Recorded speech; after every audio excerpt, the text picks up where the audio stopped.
उत्तूर सुळे तालुका आजरा येथील एकाच कुटुंबातील तिघांचा गजरगाव येथील हिरण्यकेशी नदी पात्रात मंगळवारी दिनांक 7 रोजी सकाळी 9 वाजण्याच्या सुमारास आंघोळीसाठी गेले असता पाण्यात बुडून मृत्यू झाला।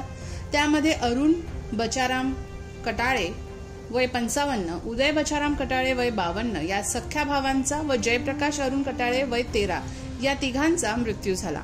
सुदैवाने ऋग्वेद अरुण कटाळे याला वाचवण्यात यश आले।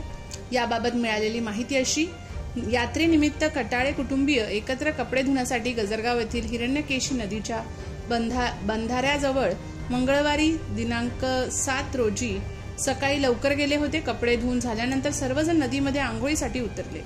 बंधाऱ्यामधील पाणी खोल होते, त्यामुळे त्यांना पोहताना पाण्याचा अंदाज आला नसल्याने सर्वजण पाण्यात बुडू लागले।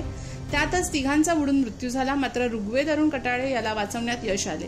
दोघांचे मृतदेह मिळाले असून जयप्रकाश अरुण कटाळे यांच्या मृतदेहाचा शोध सुरू आहे। यात्रा काळामध्ये ही घटना घडल्याने सुळे गावात एकाच कुटुंबातील तिघांच्या मृत्यूबद्दल सर्वत्र हळहळ व्यक्त होत आहे।